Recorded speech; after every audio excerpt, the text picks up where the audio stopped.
Assalamualaikum warahmatullahi wabarakatuh. Perkenalkan, nama saya Nabila Aulia Putri dari Program Studi Pendidikan Bahasa Arab 2 Stambuk 2024 dengan mata kuliah Filsafat Ilmu. Pada kesempatan kali ini, saya ingin memaparkan materi bab 2 tentang metode-metode filsafat. A. Pengertian metode filsafat.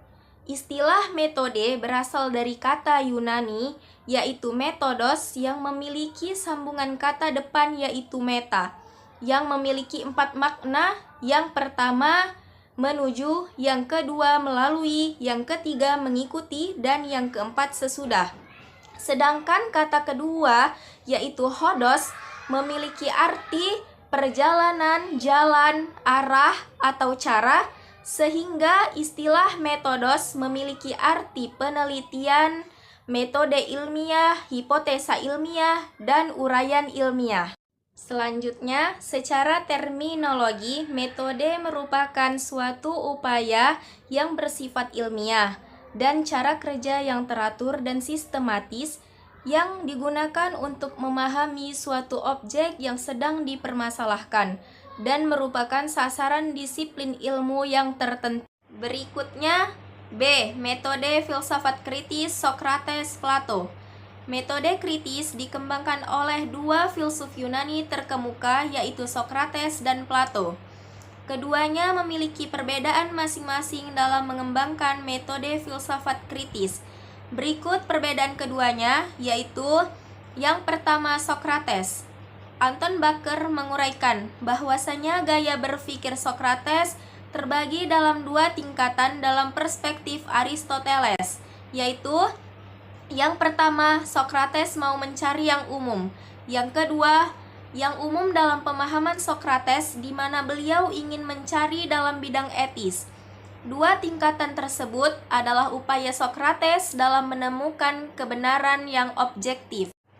Kemudian, Socrates mengembangkan 4 metode yang menginspirasi para filsuf sesudahnya, yaitu A. Dialog, B. Rumusan sebagai titik tolak, C. Pembantahan, D. Induksi, dan yang terakhir, definisi.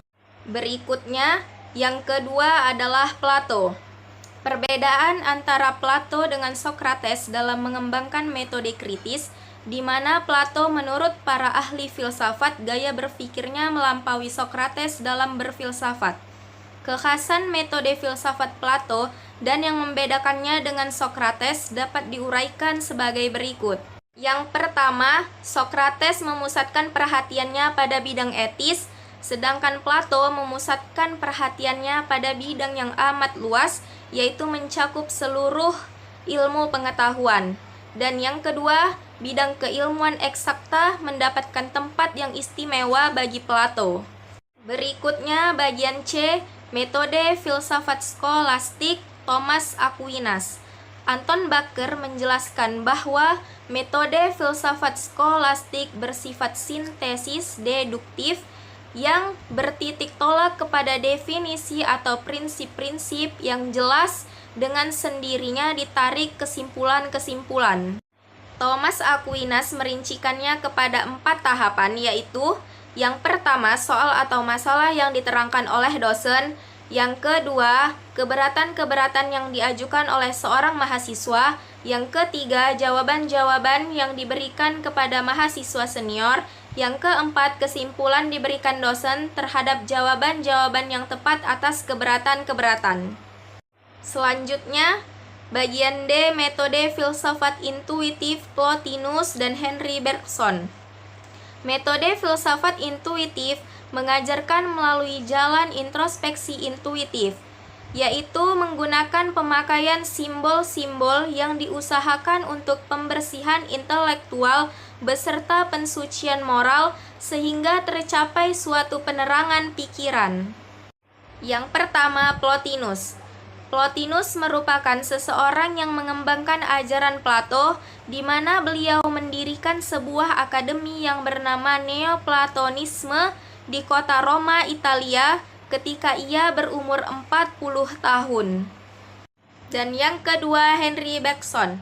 Henry Bergson merupakan seorang filsuf beragama Yahudi di mana beliau memiliki ketertarikan yang sangat mendalam terhadap filsafat Plotinus. Metode filsafat intuitif yang dikembangkan oleh Bergson dikenal sebagai istilah elan vital, yaitu dorongan hidup. Berikutnya bagian E, metode filsafat skeptis René Descartes. Metode filsafat skeptis merupakan metode filsafat dengan meragukan segala sesuatu merupakan asas berpikir yang menjadi tolak ukur dalam dunia filsafat. Salah satu tokoh yang terkenal adalah René Descartes, seorang filsuf berkebangsaan Prancis. Dan yang terakhir bagian F, metode filsafat empiris Hobbes, Locke, Berkeley, dan Hume. Metode filsafat empiris menyajikan bahwa pengalaman yang merupakan sumber kebenaran.